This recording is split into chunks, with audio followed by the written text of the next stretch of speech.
21 livros brasileiros contemporâneos.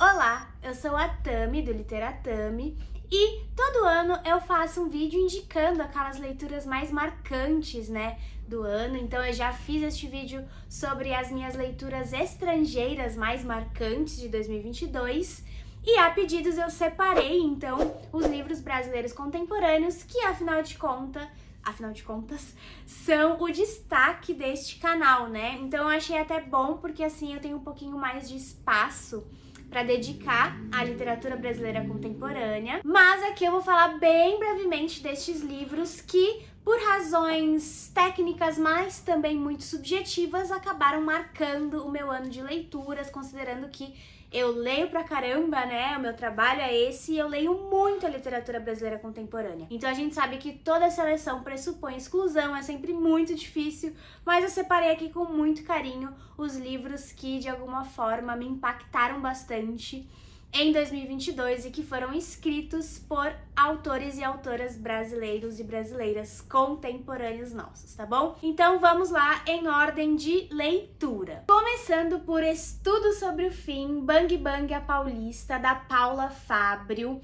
Esse foi o meu primeiro contato com a literatura da Paula Fábio, que já tem outros livros publicados. Eu tenho outros 2 romances dela que foram muito bem recomendados também, mas eu gostei muito de começar por este livro, que foi publicado pela editora Reformatório. Ele não está aqui agora porque quem me acompanha há mais tempo sabe que eu me mudei há pouco tempo e alguns livros ficaram na minha casa antiga, na casa da minha mãe, então outros estão aqui, enfim, aquela bagunça que quem tem muitos livros sabe. E calhou que este não está aqui agora, mas enfim, temos aqui a imagem da capa dele. É um livro muito bonito, publicado pela Reformatório, com essa capa que eu adoro e que diz muito da narrativa, porque ele vai focar num cenário principal que vai ser um prédio de classe média alta aqui em São Paulo, e que vai acontecer um crime. Eu não quero dar muitos detalhes, porque eu acho que é legal a gente descobrir, Mas vai acontecer ali um crime nesse prédio, e a partir daí a Paula Fábio vai acabar desenvolvendo uma narrativa que é uma narrativa muito crítica à nossa contemporaneidade, à ideia da uberização do trabalho. É um livro que fala bastante do trabalho de entregadores aqui na cidade de São Paulo, entregadores de aplicativos, para não citar nenhum nome, mas enfim, e que passa muito por essa mentalidade, burguesa, da classe média paulistana principalmente. E esse livro ele faz parte de uma trilogia, então ele é o último de uma trilogia. A Paula Fábio começou publicando o último, depois ela vai publicar os outros, e é um livro assim que me pegou também por essa questão da crítica, Eu acho muito interessante quando a literatura serve de arma, de instrumento de denúncia, apesar de acreditar que não há uma utilidade para a literatura, ainda assim eu gosto quando isso é bem feito, como neste caso. Mas também porque ele tem uma narrativa muito eletrizante, então a gente se sente assim, energizado enquanto tá lendo e não consegue largar enquanto não descobre o que vai acontecer com aqueles personagens que a Paula seleciona tão bem dentro daquele prédio e ao redor do prédio, enfim. Gostei muito mesmo deste livro, não vejo a hora de ler os outros 2 da trilogia. E eu fiz o bate-papo de lançamento deste livro junto do Humberto Conzo Júnior. A gente conversou com a Paula Fábio, então eu vou deixar o link para quem quiser saber mais do livro pelas palavras da própria autora, Mas fica aí a recomendação. E este foi um dos livros que a gente leu no Clube de Literatura Brasileira Contemporânea, que é um clube do Humberto, do qual eu participo como curadora já há alguns anos. Então vocês verão que muitos dos livros que eu vou citar aqui fazem parte do clube, então é uma curadoria que eu tenho muito orgulho assim de fazer junto do Humberto, e a gente acaba descobrindo muita coisa legal. Este primeiro livro foi uma dessas situações. E este segundo livro não fez parte do clube, mas a autora fez, que é a Mariana Salomão Carrara. A gente não tem uma vez que eu leio um livro da Mari que ele não consta entre as minhas melhores leituras. E a gente leu É Sempre a Hora da Nossa Morte, Amém, que eu pensei também em colocar entre as minhas melhores leituras do ano, até que depois eu li o Não Fossem as Sílabas do Sábado, que foi o livro posterior da Mari, e ela é um daqueles casos de autora que vai se superando a cada novo livro, sabe? Eu falo isso com propriedade porque eu acompanho o trabalho da Mari desde o comecinho, então é muito mágico, assim, estar em contato com novas narrativas da Mari. Este aqui foi um livro publicado pela editora Todavia e ele vai partir de um acontecimento trágico também em um prédio e assim, ele logo de cara, gente, é aquele livro que você nas primeiras páginas fica chocado assim com o que aconteceu e a gente fica até com um pouco assim temeroso, né, com como a narrativa vai lidar com aquele acontecimento tão chocante logo de início. Mas a Mari tem um domínio da narrativa e além disso um estilo tão próprio, tão característico, reconhecível, que nos prende tanto pelo sensível e pela técnica também, que é impossível não dar certo. Então é um livro que vai acabar passando muito pela história das amizades, a amizade entre duas mulheres, surgida aí desse evento um tanto inusitado, é uma amizade, né, muito inesperada e que é carregada de muito ressentimento também. Então a Mari vai equilibrando aqui, essa narradora dela vai equilibrando essa questão do carinho e do ressentimento que fazem parte, né, do que é o perdão. Isso é algo que inclusive eu li num outro livro que depois eu comento aqui com vocês, mas enfim, acho que casou bem com a história aqui desse livro da Mari. A Mari costuma, né, trazer essas protagonistas mulheres que sofrem bastante com a solidão, que tem que lidar com a solidão, e são solidões muito particulares e essa daqui me pegou de jeito, então gostei demais, demais desse livro. Acho que, enfim, não sei mais como rasgar elogios. Só leiam Mariana Salomão Carrara. Não tem vídeo ainda pra este livro aqui no canal. Tô pensando em gravar outra entrevista com a Mari. Já tem 2 entrevistas com a Mari aqui no canal. Talvez a gente faça alguma sobre este também. Mas, de toda forma, fica a recomendação deste livro que já no título é encantador, né? Não fossem as sílabas do sábado. Mais uma leitura de destaque do meu ano passado foi Eva, da Nara Vidal. A Nara, que é uma autora brasileira que mora na Inglaterra, se eu não me engano, e que lançou agora então este romance pela editora Todavia. A Nara é autora do romance Sorte, que eu também já resenhei aqui no canal e que foi ganhador do prêmio Oceanos, né, no ano em que foi publicado. E agora ela traz pra gente este novo romance, Eva, que é um romance muito sedutor e perturbador na mesma medida, que vai trazer pra gente uma relação de mãe e filha, narrada por essa filha que carrega esse nome, né, Eva, tão carregado de pecado e de significado, né, e que também tem tudo a ver com a personalidade dessa protagonista e todas as questões com as quais ela precisa lidar por carregar este nome e por carregar este gênero, né, por ser uma mulher. E é um livro que eu gostei muito, assim, principalmente da questão das imagens que a Nara vai criando para trabalhar com isso da culpa cristã sobre a mulher, da dificuldade de emancipação sexual do corpo feminino, enfim. Gostei bastante deste livro, eu acho que ele foi pouco comentado assim no meu meio, inclusive. E eu fiz uma entrevista com a Nara quando ela esteve aqui no Brasil, então eu recomendo muito que vocês assistam, porque é sempre muito gostoso, né, ouvir o autor ou a autora falando da própria obra. E nessa entrevista a Nara lê um trecho do livro também, que é um dos trechos que eu mais gosto, então recomendadíssimo este romance de Nara Vidal. Agora, um livro de contos que eu li em 2022 e que me pegou de jeito foi o Fatal Error, do Michel de Oliveira, um livro publicado pela editora Moinhos, que tem um catálogo, eu sempre falo, de literatura latino-americana, incluindo a brasileira, é claro. É muito interessante, assim, né? O Natan, que é o editor da Moinhos, tem um baita faro. E com o Michel de Oliveira não foi diferente. Então, ele é um autor que eu adorei conhecer por este livro de contos. Ele já tinha um outro livro de contos publicado. Depois ele publicou um romance que eu li também em 2022. Mas o livro de contos foi o que me pegou primeiro, né? Eu gostei muito do livro porque ele vai trazer, assim, os contos, eles acabam se unindo por essa questão do digital, né, dos relacionamentos no ambiente virtual, como a gente está acostumado a cultivar ultimamente. E as narrativas, então, vão passando por isso, sempre tratando dessa questão do afeto, tem um trabalho com a linguagem também, que vale a pena a gente trazer aqui, porque o Michel certamente teve todo esse cuidado, né, pensando na relação do tema com a forma. Então ele tem essa coisa do virtual inclusa ali no livro, na linguagem mesmo, na construção formal da obra. E é um livro de contos com bastante consistência, assim, sabe? Ele tem esse fio de unidade que funciona muito bem para as narrativas bem diferentes. Trabalha com questões da sexualidade também. E eu fiz uma conversa com o Michel aqui no perfil mesmo, no canal do Literatami, que foi muito legal. Eu gostei muito, assim, de conversar com ele. É uma pessoa muito querida, além de um autor muito talentoso. E generoso também, porque ele acabou dividindo com a gente vários dos seus processos criativos, assim. Foi interessante e engraçado, porque nessa entrevista, justamente, Fatal Error, a minha internet tava dando erros fatais, e aí no fim até o Natan, o editor da Moinhos, precisou entrar ali pra me salvar na live, enfim. Foi uma situação bem incomum e que casou bem com essa atmosfera do livro. Eu acho que é um ótimo livro para quem tá buscando ler contos, bons contos e bons contos que conversam com a nossa contemporaneidade, com as questões que a gente tá vivendo hoje. E por falar em contos bons, um livro de contos que, nossa, marcou muito mesmo, assim, não só o meu ano de 2022, mas a minha vida de leitora, foi o Congresso da Melancolia, do Léo Tavares, um autor que já tinha sido recomendado para mim por grandes nomes, como Natália Borges Polesso.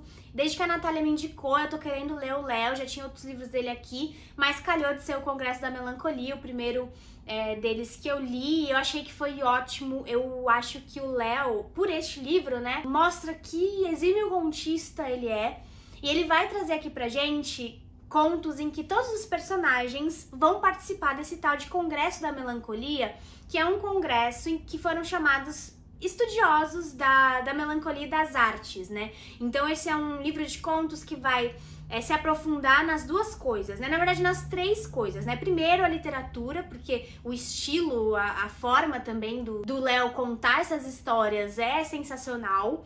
Tem toda essa atmosfera melancólica mesmo, permeando todos os contos, e um quê de mistério que me parece funcionar muito bem com a melancolia. A outra coisa é a arte em si, né? O Léo, ele tem um trabalho também com imagens na vida, assim, fora do livro, que é muito legal de acompanhar. Inclusive nas redes sociais dele, ele compartilha um pouco dos trabalhos de colagem que ele faz com palavras cruzadas. Eu sou muito fã de palavras cruzadas e eu adoro o que o Léo faz com elas. Então, se você gosta também, acompanha lá o Léo, que vale a pena. E também a melancolia em si, né? Então esses são três temas, assim, que o Léo vai levantando e vai aprofundando e vai desenvolvendo de uma forma muito competente, assim. Eu gostei muito, muito mesmo deste livro. Os contos dele, de vez em quando, ainda aparecem, assim, pra mim, tanto tempo depois de ter lido. E eu achei excelente, de verdade, assim. Esse livro foi publicado pela editora Urutau, numa edição lindíssima. E eu já gravei um vídeo pra ele, então eu falei com bastante detalhe, bastante profundidade sobre as narrativas. Inclusive, mostrei mais detalhes também da edição. Então assistam se vocês quiserem uma recomendação de livros de conto excelente. Agora, voltando aos livros que nós lemos no Clube de Literatura Brasileira Contemporânea em 2022 e que estão entre os destaques da minha leitura, das minhas leituras do ano, né? Eu trago Três Porcos, do Marcelo Labes, que foi publicado pela editora Caia Ponte e que foi indicado pra gente num mês de curadoria especial em que a autora Vanessa Vascolto, que eu adoro, indicou esse livro aqui pra gente, né? Eu já queria muito ler o Marcelo, eu já acompanho o trabalho dele nas redes sociais também há algum tempo. E este livro aqui foi uma pancada, porque ele vai contar a história de um homem que, quando criança, sofreu abusos sexuais. E ele tem esse desejo de vingança, né? Ele foi abusado sexualmente por outros homens, que aqui a gente pode entender como esses três porcos. E o livro, ele vai viajando entre essa narrativa no presente deste homem em busca de vingança e ao mesmo tempo em busca de se livrar um pouco dessa sensação que ficou com ele, daquilo que ele viveu e que é muito difícil de se desvencilhar. E momentos do passado em que este homem ainda é uma criança e vai passar por tudo aquilo que a gente vai acompanhar aqui no livro. Então tem o que eu acho muito interessante aqui deste livro, além, é claro, de ter também esse caráter meio de denúncia, né, que é muito importante, porque muitas vezes quando a gente fala de abuso sexual, a gente esquece que os meninos também passam por isso. Então aqui a gente tem esse retrato muito cruel e real do que acontece. Ao mesmo tempo, ele vai trabalhar com a questão da sexualidade para além do abuso, sabe? Como desenvolver, como exercer a sua sexualidade depois de ter passado por isso, né? Por um trauma desse. Então, eu acho que o Marcelo, esse livro é o que eu disse, né? Um soco, então é um livro cruel, é um livro incômodo à beça, mas que dá muito certo. Então, eu acho essa edição aqui também, nossa, muito interessante. Desde que eu vi, assim, a primeira vez, eu achei muito bonita, assim, esteticamente. E, enfim, conversa bem pra caramba com a obra. Essa foi a primeira obra da Kaia Ponte que eu li e achei muito bem editada também. Enfim, fiz várias anotações, acabei não gravando vídeo pra ele, mas deu tempo de ainda recomendar pra vocês aqui essa leitura de Três Porcos, do Marcelo Labi. Outro livro que nós lemos no Clube de Literatura Brasileira Contemporânea e que eu adorei foi A Pediatra, da Andrea Del Fuego. Se você frequenta livrarias, acompanha aí o mercado editorial brasileiro, provavelmente você ouviu falar deste livro este ano.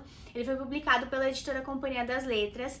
E a Andrea Del Fuego é essa autora incrível, essa pessoa incrível que levou já o prêmio José Saramago, uma autora, assim, muito competente, que eu ainda não tinha lido. Então foi a primeira vez que eu entrei em contato com a literatura da Andrea Del Fuego por este romance que vai trazer pra gente uma protagonista que é uma pediatra que não gosta de crianças. Então ela que narra pra gente, com toda essa complexidade, essa contradição que ela tem enquanto figura também da classe médica, de classe média alta brasileira. Então é uma personagem, assim, super detestável e ao mesmo tempo a gente se diverte com ela pelas coisas que ela fala, assim, sem papas na língua. E ela é muito perversa e o tom que a Andrea Del Fuego encontra pra voz dessa personagem é muito certeiro. Então ela vai passando por poucas e boas ali no caminho do livro, né, no caminho da narrativa, que eu admito chega num ponto, assim, muito além daquilo que eu imaginava que pudesse vir a ser o livro no começo.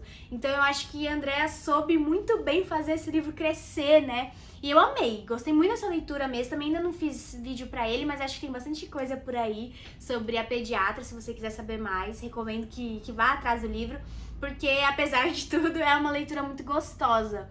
E eu fiquei com muita vontade de ler outros livros da Andrea Del Fuego depois de ter lido esse. Outro livro que nós lemos no CLBC, e dessa vez um livro de contos, foi o Erva Brava, da Pauline Torti. Gente, que livro sensacional! Ele foi publicado pela editora Fósforo, nessa edição muito bonita.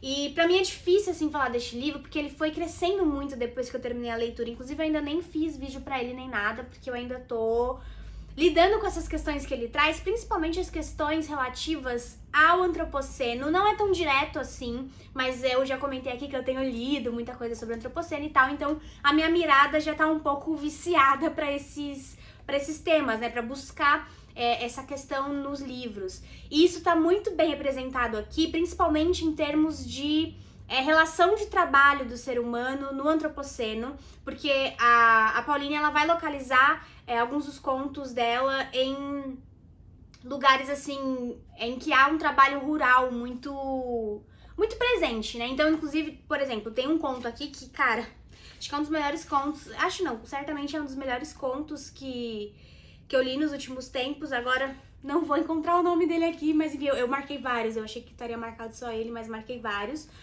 Que é um conto que narra a situação de um trabalhador que acaba ficando preso nos grãos de soja, né? Quando ele tá fazendo a limpeza lá do equipamento de moagem, né? Da soja, e é desesperador. Então, é incrível como a Pauline consegue construir essa atmosfera do desespero e todo esse descaso mesmo que há pelo humano nesse tempo do antropoceno ou do capitaloceno. Acho que esse termo do capitaloceno caberia melhor aqui ao livro da Pauline. E assim, é um livro que não fica só na crítica pela crítica, né? Não é aquela coisa panfletária, como costumam dizer. Não, é um livro que tem a estética dele, né? O estilo, a forma, é tudo muito bem pensado, justamente pra causar essas sensações, né? Esses efeitos desesperadores e angustiantes e todas as outras sensações pelas que os personagens aqui recebem, passam, sentem, né? Então, eu acho que a Pauline também é uma autora muito talentosa. Eu quero conhecer muito mais, assim, do trabalho dela, e eu me conectei muito com este livro, sabe? É um livro de contos curtos, mas que são bem contundentes, né? Eu acho que eu gosto desse tipo de narrativa. Recomendo para todos os tipos de leitores. Erva Brava é sensacional. Agora a gente vai para o único livro... Não, o primeiro livro. Eu chorei no ano passado com 2 livros. Mas o primeiro deles foi O Som do Rugido da Onça, da Micheline Veruns, que você também talvez tenha ouvido falar deste livro, porque ele ganhou o prêmio Jabuti, se eu não me engano. Ai, posso estar enganada, não sei. Mas ganhou prêmios merecidíssimos. Ai, gente, o que dizer do Som do Rugido da Onça, né? A Micheline aqui, ela vai trazer pra gente a história real de 2 naturalistas que vieram pro Brasil ali no século XIX e que levaram com eles crianças indígenas, né? Então eles raptaram mesmo essas crianças. Há uma imagem dessas crianças lá no Itaú Cultural e, se eu não me engano, foi essa imagem que inspirou a Micheline a escrever este livro. E ele é um livro que vai trazer pra gente uma outra perspectiva de uma narrativa que a gente já ouviu ser contada por séculos e séculos e séculos pela visão do colonizador, né? Pela visão desses naturalistas que diziam que as crianças estavam sob o jugo dos bárbaros. Só que não era isso, né? São cosmovisões distintas. Então a Micheline vai trazer aqui essa cosmovisão indígena, né? Como foco narrativo, e ela vai trabalhar também com outros seres narrando, né? Então, a gente tem, por exemplo, um capítulo em que o rio narra, e é maravilhoso. Eu acho que passou da hora da gente ouvir outros seres, né? Além do humano, dos seres humanos. Então, o rio, que é esse ser atemporal, maior que o tempo, e essa volta ao presente também, porque a gente tem uma parte aqui que são capítulos entremeados, né? Do presente e do passado, né, do século XIX, enfim, é um trabalho estético mesmo, de construção da obra, impressionante que a Micheline faz aqui, e eu acho muito difícil não se emocionar. Eu me emocionei muito no momento em que ela insere aqui manchetes do que estava acontecendo na Amazônia e com os povos indígenas durante o governo do Bolsonaro. E agora, enquanto eu gravo esse vídeo, a gente tá vendo o que estava acontecendo com os povos Yanomami, então é um livro que, sabe, traz pra literatura toda essa elaboração de tudo isso que a gente tá vivendo estarrecido. Então, eu acho que a Micheline soube transformar isso numa obra muito emocionante e eu amei esse livro demais, demais, demais. Eu quero falar dele, eu não sei ainda como, mas falarei. A gente fala do Som do Rugido da Onça, enquanto isso, leiam, porque é sensacional. Mais um livro de um autor que eu adoro acompanhar é O Porco de Raça, do Bruno Ribeiro, que ganhou o Prêmio Machado da Dark Side Books e saiu numa edição lindíssima da Dark Side. Infelizmente eu não tô com o livro aqui, mas eu já entrevistei o Bruno, então no vídeo a gente mostra mais a edição, enfim. E esse livro ele vai contar a história de um sujeito, sempre tem o Bruno ele tem uma literatura muito psicodélica, assim, ele trabalha com umas coisas muito tóxicas e assustadoramente premonitórias também. Então já é o segundo livro do Bruno em que ele narra uma situação que pra gente parece muito absurda e que alguns dias depois ou meses depois acontece na nossa realidade. Então, assim, é um autor que tem um faro também para o futuro, a partir do presente que a gente vive, sabe? Ele tem uma visão muito lúcida dos absurdos, né? E de como eles podem se desenrolar e no que eles vão desencadear, enfim. Mas ele vai trazer a história, então, de um homem negro que acaba se envolvendo... Na verdade, ele acaba meio sem querer, assim, caindo num esquema de... Deixa eu ver, eu não quero muito dar spoiler. Enfim, num tipo de reality show muito violento, com esses corpos dissidentes para a diversão dos homens ricos. Então, eu acho que basicamente é isso. Eu não quero, de novo, dar muitos detalhes, porque o Bruno sabe o jeito certo de fazer você entrar nessa aventura alucinante, que sempre são os livros dele. Eu gosto muito mesmo, assim, do trabalho do Bruno. Eu acho que em termos de terror que a gente tem hoje aqui no Brasil, o Bruno é um dos nossos maiores nomes. E é uma pessoa também muito querida, então eu fico muito feliz com todo o sucesso que ele vai tendo aí. Espero que venha muito ainda com o passar dos anos e que vocês conheçam a literatura do Bruno Ribeiro também. É um baita autor, ele é um tipo de livro, assim, que eu não indicaria pra todo mundo, como eu já falei de outros aqui, mas que eu indicaria para leitores que gostam de literatura que incomoda, que te tira dos eixos, que te dá náuseas, que mostra esse poder mesmo que a literatura tem de fazer a gente sentir as coisas, sabe? Então o Bruno sabe fazer isso muito bem, e eu vou deixar aqui o link para a entrevista com ele, caso você queira saber mais sobre o livro. Agora é um livro de uma autora brasileira venezuelana que a gente leu no Clube de Ficção Contemporânea do Literatame, que é um clube para apoiadores do Literatame. A gente leu Os Continentes de Dentro, da Maria Helena Moran, que está entre as minhas melhores leituras do ano. Esse livro é um livro maravilhoso, gente. Ele vai contar pra gente a história de uma personagem chamada Sofia, que tem uma relação muito profunda com a avó, chamada Aida, mas que acabou cortando laços com a avó por conta da mãe, que acabou meio que separando ali as duas, e a sua avó, Aida, foi levada para uma ilha que funcionava como um sanatório para mulheres. Daí a Sofia vai indo atrás, assim, da história da avó dela, que a chamava de sereia, dizia que ela tinha desígnios de sereia na vida. Então ela vai atrás de descobrir o que foi que aconteceu com a avó dela, e ela vai parar nessa ilha, a Ilha de Salos, onde a maior parte da narrativa acontece. Mas ele é um livro, assim, muito sensível, que tem uma galeria de personagens muito bem trabalhada e muito bem construída também, então a gente se envolve a beça com protagonistas e com coadjuvantes, com todo mundo aqui a gente se envolve, e que vai levantar de modo muito sensível e muito singular a questão da loucura, do tratamento da loucura na nossa sociedade, do tratamento das mulheres consideradas loucas, das relações familiares entre mães, filhas, avós, né, essa tríade que a gente tem visto povoar aí a nossa literatura muito bem. E, bom, eu virei fã mesmo, assim, da Maria Helena Moran. A gente fez um encontro no clube com ela presente, foi muito legal saber também dos processos de escrita do livro. O livro foi publicado também em espanhol, enfim, é um caminho muito bonito que esse livro tá fazendo. Aqui no Brasil ele foi publicado pela editora Zulk, e eu fiz um vídeo pra ele também, então se você quiser saber mais sobre este livro, o que eu recomendo que você faça, eu vou deixar o link aqui também pra vocês assistirem, tá bom? 2022 foi o ano do centenário da Semana de Arte Moderna, que aconteceu em 1922, e que reuniu vários artistas modernistas, né? E não por acaso a gente teve o lançamento de Miss Macunaíma, do Alexandre Rebelo, que é um livro, gente, meu Deus, é um livro mágico, de verdade, assim, um livro muito colorido e vibrante, em que o Alexandre Rebelo ele é historiador, né, um autor que eu já tinha lido também, de que eu gosto muito. Ele foi atrás das correspondências do Mário de Andrade, e também do próprio Macunaíma, né, enquanto personagem do Mário, para construir neste livro um outro Mário, na verdade uma outra face do Mário que existia mesmo. Então ele vai focar naquilo que costumava ser apontado em tom de deboche no Mário. Por exemplo, o fato dele ser homossexual, dele ser um autor mestiço. Então aqui o Alexandre ele vai dar voz ao Mário de Andrade, literalmente, né?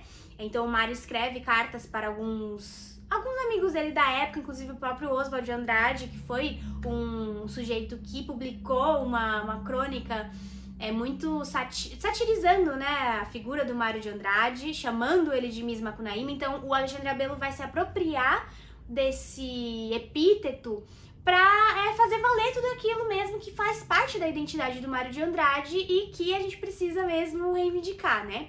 Então e além disso, o que tem de mais legal, eu acho, né, é essa convivência do Mário de Andrade com o seu personagem Macunaíma aqui dentro do livro. Então é um trabalho que o Ale faz que me surpreende muito não ter chamado tanta atenção no ano passado, né? Justamente também pela circunstância do centenário, né, da Semana de Arte Moderna.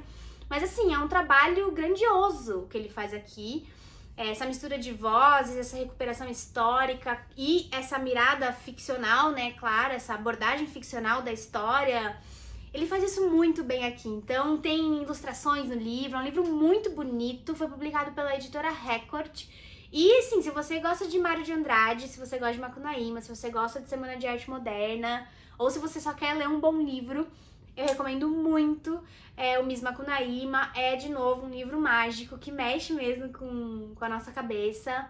E muito, muito bom, gente. Maravilhoso. Um livro que foi muito especial pra mim em 2022 foi Corpo Desfeito, da Jarid Arraes, porque eu vi este livro nascer, né? A Jarid me contratou pra fazer a leitura crítica do livro, então eu tive esse privilégio de ler essa narrativa antes que ela tivesse sido publicada e me emocionar profundamente com essa protagonista, a Amanda, que é uma criança que sofre com violência familiar. Então, dentro de casa, ela perde a mãe muito cedo e ela vai ser criada pela avó, que é uma mulher que sofreu vários abusos durante a vida e que acaba reproduzindo esses abusos sobre o corpo da menina Amanda e sobre a mente da menina Amanda, né? Mais do que a violência física, há muito dessa violência emocional em cima dessa criança, que é uma criança vulnerável, né? Criança vulnerável. Então, não tem como fugir daquela situação e que vê misturado, então, o afeto familiar, a violência, e a Jarid vai trazer a perspectiva justamente dessa menina, ela que narra. Então, é um livro muito emocionante e eu sinto que a Jarid conseguiu, a partir de várias leituras que ela fez muita pesquisa para escrever esse livro. Ela comenta isso na entrevista que a gente gravou, então tem uma entrevista com ela aqui no canal. Eu acho que ela soube manejar muito bem essas referências todas técnicas e todas as outras que ela foi colhendo para criar essa história tão única e ao mesmo tempo tão coletiva, sabe? Então eu acho que é um olhar que a Jarid traz para o que também se mantém muito oculto, que é essa questão da violência infantil, intrafamiliar, né? Que ela faz, de novo, trabalhando literariamente de modo muito qualificado, assim. A Jarid, ela é uma excelente criadora de narrativas. Não sei se vocês já conhecem o trabalho dela, ela tem um trabalho muito plural. Ela escreve poesia, cordel, agora romance, esse foi o seu primeiro romance, né? E ela veio com tudo, gente. Então, eu também escrevi um texto sobre este livro lá no site, se você quiser uma resenha, tem lá no site. E tem essa entrevista, claro, que eu recomendo que vocês assistam, que a Jarid é encantadora. E esse é um livro que, nossa, de verdade, é uma daquelas histórias que ficam com a gente e ainda bem, sabe? Que a gente aplica depois no real, sabe? Pra não deixar isso acontecer. Então é maravilhoso o que a Jarid faz com a literatura aqui em Corpo Desfeito, que foi publicado pela editora Alfaguara. Um outro livro que vem fazer a gente abrir os olhos também para essas violências que acontecem no espaço doméstico é Tubiano, da Nicole Reis. Esse é o primeiro romance da Nicole, é um romanção, não só por ser um calhamaço, mas por ser um baita livro. Ele foi publicado pela editora Quintal, que é uma editora independente lá de Belo Horizonte. Eu também tive o privilégio de ler esse livro antes dele ser publicado, porque eu escrevi a orelha dele e eu fiquei muito impressionada com a escrita, com o trabalho literário da Nicole Reis, assim, esse trabalho de estreia.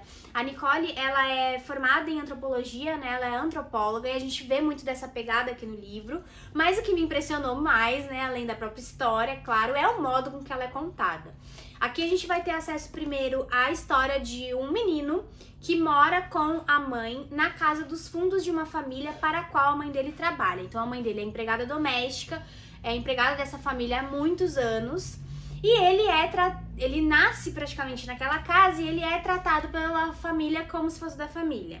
Só que a gente vai ver que isso não é verdade, né, como realmente não é da boca pra fora isso, e ele vai descobrindo a partir de um acontecimento trágico, também não quero dar muitas informações, quais são as suas origens, suas verdadeiras origens. Então, pra fazer isso se revelar pra gente, também de modo assim moderado e mantendo toda a tensão da narrativa, a Nicole vai mesclando o presente da narrativa com outras duas vozes, outros dois eixos narrativos que vão se adicionando, né, a essa história principal desse garoto. E de novo, impressionante como ela consegue dar conta disso tudo, sendo o seu primeiro livro, né, especialmente. É um livro muito difícil, engraçado falar isso, mas é gostoso de ler, apesar da temática pesada, dura, difícil. É um livro muito bem escrito, então a gente realmente se envolve com a história e se fica revoltado, e se emociona, e se apaixona. E tudo vai acontecendo aqui nessa história. Então, se você tá buscando um livro, né, mais longuinho, sabe aquele quando a gente eu quero me envolver bastante com os personagens, quero passar mais tempo com alguns personagens, Tubiano pode ser uma boa pra você. Essa edição tá linda, eu achei linda quando chegou aqui pra mim, eu fiquei encantada por este livro da Quintal. E eu também já fiz um vídeo pra ele aqui no canal, então eu recomendo que vocês assistam para saber mais sobre essas questões também, né, as próprias temáticas que o livro levanta, né, da violência doméstica, da violência contra empregadas domésticas e o racismo no Brasil, enfim. É muito bom mesmo o que a Nicole faz aqui, com um baita equilíbrio. E por falar em Semanas de Arte Moderna, um livro que eu li em 2022 e que eu amei demais, foi este aqui, o Guarda-Roupa Modernista, o casal Tarsila e Oswald e a Moda, da Carolina Casarim, que é figurinista e professora de vestuário da moda. E aqui neste livro, que foi, se eu não me engano, base do seu doutorado, alguma coisa assim, é fruto de uma pesquisa, né, da Carolina Casarim. Ela vai mostrar pra gente como o casal Oswald de Andrade, né, o pintor, e a Tarsila, Oswald de Andrade, o poeta, e a Tarsila do Amaral, a pintora, eles faziam do próprio ato de se vestir um ato modernista. Então ela vai vasculhar os guarda-roupas deles, trazer pra gente imagens. É um livro que tem um caderno de imagens vastíssimo e vai, a partir dessas roupas, do vestuário, do figurino, traçar essa tese, né, de que eles tinham essa postura modernista, mas também vai tecer várias críticas ao próprio movimento e a sua essência contraditória, né, de querer se apropriar do popular brasileiro, ao mesmo tempo em que era quase basicamente formado pela elite, né, artística da época. Então é um livro que dá conta também de todas essas complexidades e ao mesmo tempo nos deixa, pelo menos deixou a mim, fascinada pela figura, especialmente da Tarsila do Amaral. O Oswald aparece aqui bastante, né, claro, ela tá falando dos dois. Mas eu acho incrível, assim, como a Carolina constrói essa Tarsila do Amaral aqui pra gente com base nas grifes que ela usava e tudo mais, sabe? É um trabalho realmente admirável esse de pesquisa e de manipulação dessa pesquisa, né, no sentido de como é que ela vai mexendo nisso pra entregar pra gente depois. Então, é um livro de não ficção, foi publicado pela Companhia das Letras, e eu escrevi um texto sobre ele lá pro blog do Cantão, que é um blog o Cantão é uma marca de roupas, né, inclusive essa que eu estou usando aqui agora é do Cantão, e eu tô colaborando com textos para o Cantão já há mais de um ano, então eu escrevi sobre ele porque acho que tinha tudo a ver, né, com essa questão do vestuário e tal. E eu gostei muito do texto, viu? Se vocês tiverem interesse em ler, assim, eu acho que... Enfim, esse livro, né? Conheçam esse livro, o trabalho da Carolina Casarim. Eu tô esperando que ela publique outros livros, porque eu já comentei aqui em outras oportunidades que adoro moda, né? Se eu não fosse trabalhar com literatura, quando eu era criança eu queria ser estilista. Então eu me interesso muito por esses dois universos, a mescla desses universos, e eu acho que a Carolina Casarim fez essa mescla do vestuário com a arte perfeitamente aqui neste livro. Outro livro para emocionar, que me emocionou em 2022, foi Quando as Árvores Morrem, da Tatiana Lazarotto, que saiu pela editora Claraboia e que tá numa edição babado de linda, gente. Mas eu não vou dar muitos detalhes da edição, porque a gente já mostrou os detalhes da edição no vídeo que eu gravei com a Tati. A gente fez uma entrevista sobre este livro, em que ela vai trazer a história de uma protagonista que acaba de perder o pai. E o pai dela era Papai Noel há muitos anos, assim, ele trabalhava como Papai Noel, conhecidíssimo no Brasil. E ele tinha uma relação muito íntima com as árvores. Então o que eu acho que tem aqui de muito único no livro da Tati é essa relação da família e do luto com a natureza, com as árvores, com o ciclo, né, o ciclo natural mesmo das folhas, das árvores e tudo mais. Então é como se ela chega em determinado momento, né, o livro é recheado de metáforas relacionando a família, as árvores, e em determinado momento ela fala, né, de como quando uma árvore cai, a mais velha das árvores, todas as árvores ao redor precisam se readaptar, precisa, né, elaborar aquela morte para continuarem vivas. E é isso que acontece também numa família, né, num núcleo familiar que perde alguém assim, especialmente o patriarca, né, que tem essa figura do patriarca aqui muito forte. Então é um livro muito emocionante, sensível, sincero, generoso, e que eu acho que veio muito bem, assim, no momento em que a gente estava vivendo da pandemia do coronavírus. O livro, o pai da protagonista não morre de coronavírus, ainda não tem o vírus na época da narrativa. Só que ainda assim, o fato do livro ser publicado, né, neste período e trabalhando com isso da morte, da elaboração da morte, do luto, Foi um modo muito bonito também da Tati, de alguma forma, contribuir para esse estreitamento nosso com a morte, como lidar com ela, enfim. A gente falou disso no vídeo, foi emocionante, a gente quase chorou gravando o vídeo, enfim. Espero que vocês sintam vontade de ler e de assistir para conhecer o trabalho tão bonito da Tati. Eu também escrevi um texto sobre o livro no site, então eu acho que vale muito a pena conhecer Quando as Árvores Morrem. Um outro livro que me deu, assim, uma experiência de leitura muito gostosa foi O Guardião de Nomes, do Leonardo Garzaro, que saiu pela editora Rua do Sabão. Gente, esse livro, ele também é um calhamaço e ele é muito legal, assim, ele vai trazer pra gente a história de um patriarca, um barão, ele é dono de várias terras, né, e ele é o responsável por dar nome a tudo que tem naquela terra, assim, a cada bicho, a cada pessoa, é ele que escolhe o nome. E ele vai ter o seu 7º filho, e a gente sabe que, né, isso de sétimo tem todo um misticismo, né, em torno do 7º filho, da figura do 7º filho. E aí, nesse 7º filho, a esposa dele quer dar o nome pra criança, e aí isso gera um auê danado. E assim vai começando essa história, que depois a gente vai segue acompanhando a geração, né, esse próprio filho que vai ser o guardião de nomes. Então ele vai assumir a responsabilidade de dar nomes meio que definidores às pessoas, né, então é toda uma tarefa, ele é todo super respeitado ali no entorno, enfim. E o Leonardo, ele vai incluindo, né, vários capítulos com a história de nomes que esse guardião foi dando. E a gente vai vendo também como é que essa família do guardião, né, vai tendo sua vida intrincada de outros personagens aqui. Enfim, é um trabalho também de construção narrativa muito gostoso de ler, gente. Quem gosta de narrativa vai se encantar por isso. E principalmente porque esse é um livro que é uma espécie de ode à nomeação e no fim das contas acaba sendo uma ode também à própria literatura, né, que afinal o ato de dar nome às coisas também, né? Então é um livro muito legal. O Léo levou 11 anos pra escrever, então a gente vê aí já esse cuidado que ele teve mesmo pra construir uma história sem nó solto, né? E eu já gravei uma entrevista com o Leonardo, também foi bem legal saber mais dos processos. E eu vou escrever uma resenha sobre ele, deve sair no site logo logo.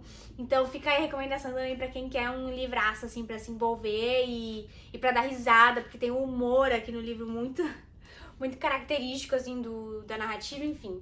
Adorei essa leitura. Agora a gente vai para o segundo livro de não ficção da lista, que é o Reinvenção da Intimidade, Políticas do Sofrimento Cotidiano, do Christian Dunker, que é um psicanalista brasileiro muito conhecido, né, muito conceituado.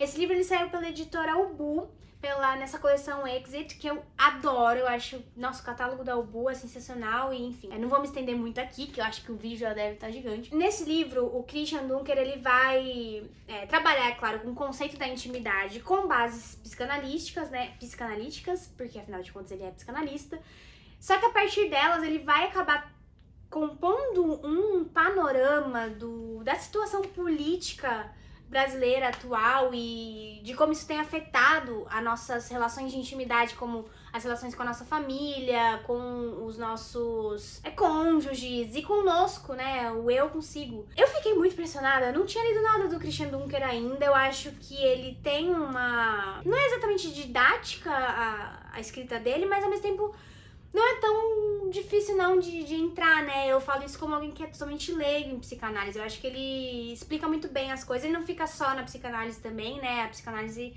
é uma base teórica, mas ele é um pensador, assim, realmente muito inteligente, sabe? Aquele livro que você lê e fala, caraca, que pessoa inteligente. Esse é um desses livros e eu acho que me ajudou muito a abrir os olhos pro que eu tô vivendo pessoalmente, mas o que nós estamos vivendo coletivamente, sabe? Então é um livro que eu gostei demais mesmo. Ele tem 49 ensaios e aqui eles dizem que são uma espécie de manual doméstico para sobrevivência em tempos de subjetividade sombria. Então ele vai passando por vários desses sentimentos e emoções que compõem as subjetividades humanas, né? E eu gostei muito mesmo, assim, de verdade. Eu agora... a partir daqui eu vou acompanhar o trabalho do Christian Dunker, porque até então eu não conhecia, não acompanhava, mas enfim, adorei. E se você conhece outro livro dele que possa me indicar, por favor, Deixa aí nos comentários. Quem foi que disse que não teremos poesia aqui neste vídeo? Temos sim. Eu leio bastante poesia brasileira contemporânea, então foi difícil também deixar algumas coisas de lado, mas enfim. O livro de poemas que eu escolhi pra trazer aqui pra vocês foi Instruções para Morder a Palavra Pássaro, da Cionara Souza, que saiu pela editora Tela Aranha, uma editora recentíssima que tá fazendo um trabalho editorial sensacional, não só em termos de objeto, livro, né, que é muito bonito, muito bem feito, mas pelo próprio catálogo. E a gente vê aqui por este livro, que é um livro, gente, que absurdo de livro, assim. Os poemas da Cionara... A Cionara é uma autora que infelizmente faleceu em 2018. Ela morreu em 2018, super jovem, ela era do Rio Grande do Norte. E, nossa, como ela consegue manejar, criar primeiro, né, imagens, porque acho que um dos grandes feitos da poesia, da linguagem poética, é justamente essa criação de imagens pelas palavras. E a Cionara, ela faz isso aqui, mas ela também... Eu ia dizer maneja, mas acho que o morde cabe bem com o título do livro mesmo, né? Ela vai, gente, mastigando as palavras. É impressionante. Eu tenho muita dificuldade de falar de poesia, sempre falo isso. Mas esse livro aqui, eu não sei, acho que vocês têm que ler, porque é lindo. É muito lindo e muito emocionante também. Muito sensível, sabe? E duro em alguns momentos, enfim. Eu acho que tem essa imagem do pássaro, né, que tá no título, é uma imagem que cabe bem, assim, aos poemas da Cionara. E eu fiquei muito triste de não ter tido a oportunidade de conhecer a autora e falar pra ela o quanto eu gostei da literatura dela, né? Mas enfim, ainda dá tempo de lê-la sempre. Então leiam a Cionara Souza, conheçam o trabalho da Tela Aranha. Esse livro aqui, pra quem não lê poesia, inclusive, é um ótimo presente. Um outro livro que eu pude conhecer nos bastidores, porque eu fui revisora dele, é As Sete Mortes do Meu Pai, do Humberto Conzo Júnior. Quem acompanha o trabalho do Humberto estava aguardando ansiosamente este livro, né? Ele comentou bastante com a gente, né? Com os amigos e tal, que tava escrevendo esse livro sobre a morte do pai dele. E agora o livro finalmente saiu numa edição linda da editora Mondro, que é cheia de fotografias da própria família do Humberto, que casam aqui com a história e com recortes de jornal, enfim. Gente, isso aqui tá parecendo um álbum de fotos mesmo e que casa perfeitamente com a narrativa, porque Humberto vai partir aqui do momento da morte do pai dele, do velório, pra retornar às memórias, né, aos momentos passados com o pai, que era essa figura com quem o personagem Humberto tinha uma relação muito conturbada, né? Aquela coisa do amor e ao mesmo tempo da decepção, e como lidar com uma figura que é muito instável, essa figura paterna, e ao mesmo tempo muito apoiadora mesmo dos projetos do filho. A gente vai entendendo muito bem, assim, essa relação que os dois constroem, pai e filho constroem, e dos efeitos dessa figura paterna sobre a vida do filho. É muito bonito, assim, o que o Humberto faz, também muito honesto. E as fotografias são um ponto central aqui na história, porque elas vão aproximar o Humberto do que foi o pai dele, né? E eu falo Humberto, vocês fiquem à vontade pra decidir se é o personagem ou o autor. A gente tá falando de um livro de autoficção que traz o próprio autor aqui na capa, então esse é um jogo intencional. E eu gosto muito do estilo, né, narrativo, assim, que o Humberto, ele vai escrevendo muito com aquelas frases rápidas, sabe? Então, como se fossem takes que a gente vai seguindo, o que também converge, né, com essa ideia da fotografia. Então, enfim, eu acho que é um livro muito bem montadinho. E é um orgulho, né, gente, ver um amigo nosso lançar um livro tão bonito assim, enfim, gostei muito dessa leitura. Depois a gente fez o lançamento do livro aqui em São Paulo, eu mediei a conversa com o Humberto, também a galera se emocionou, o próprio Humberto se emocionou. Acho que é difícil não se emocionar com essa leitura, com esse tema. E, enfim, As Sete Mortes do Meu Pai, edição linda da editora Mondro. E por fim, mas não menos importante, no finalzinho do ano eu li este livro que eu amei, que é o Vila Matusa, da Zenit Astra. Esse livro ele foi publicado pela editora Incompleta, numa edição muito linda também. E ele é um livro de contos, que é aquele tipo de livro em que os contos vão se relacionando, né? Então os personagens às vezes aparecem em outros contos, ou alguma coisa é mencionada num conto posterior, de conto que já apareceu antes. E ele vai ter como cenário essa Vila Matusa, que é a vila onde mora a Matusa, que é uma mulher trans, que vai ser tipo a matriarca, assim, da vila. E então a Zenith aqui vai trazendo pra gente as vivências de várias personagens trans em diferentes momentos, assim, da vida, né? Então tem a pessoa que tá descobrindo que é trans, mas tem também histórias que não tem nada a ver com essa questão da descoberta da sexualidade e tal. Mas o que eu gosto muito mesmo, assim, desse... Gente, eu amei esse livro, eu achei que, putz... Primeiro que o jeito que a Zenith escreve, assim, o estilo, né, da narrativa é adorável, sabe? Tem uma coisa lírica que não cai no piegas nem nada, sabe? Então é um tipo de sabedoria mesmo no olhar da vida, sabe? No olhar à vida e na escrita da vida também. Mas o que eu mais, assim, gostei mesmo foi a questão da arquitetura, sobre a história dos personagens, né? Então tem essa vila, por exemplo, mas o livro também ele vai chamando atenção para os prédios, para as residências, para os imóveis ali e para a movimentação das personagens nesse espaço geográfico. Eu amei, gente, eu amei muito mesmo esse livro. Eu quero ver se eu consigo gravar uma entrevista com a Zenith, já conversei com ela, inclusive, vamos ver se a gente desenrola isso, porque esse é um livro que, por ser um livro de contos, naturalmente trabalha consegue trabalhar com várias temáticas, então a gente fala do envelhecimento, do afeto, da sexualidade, claro, mas de muitas coisas, assim, com uma leveza profunda. Não sei, eu fiquei encantada, eu gostei muito dessa leitura e esse é o livro de janeiro agora no Clube de Literatura Brasileira Contemporânea. Acho que a discussão vai ser bem legal, enfim. A edição tá muito bonita mesmo, da editora Incompleta. E tem prefácio da Amara Moira e ilustração de Céu Isato. Tá lindo isso aqui, gente. Essa é a minha última indicação de hoje. Bom, então é isso. Essas foram as minhas indicações de livros de destaque que eu li no ano passado, de literatura brasileira contemporânea. Como eu falei, já tem um vídeo aqui também para as minhas melhores leituras de ficção estrangeira. Então eu gostei de ter dividido porque vocês viram, né, a quantidade. Se eu fosse fazer um vídeo só para as duas coisas, eu teria que deixar muita coisa boa de fora, que ficou. Muita coisa boa fica de fora sempre, não tem muito o que fazer, seleção é isso. Mas enfim, espero que vocês tenham gostado dessas indicações. Se você gostou, não se esqueça de curtir. Comenta aí embaixo qual foi o melhor livro brasileiro contemporâneo que você leu no ano passado. Me diz aí se você já leu algum destes, o que você achou. Inscreva-se no canal se for novo por aqui e acompanhe o Literatami nas outras redes sociais. Muito obrigada e eu vejo vocês no próximo vídeo. Tchau, tchau!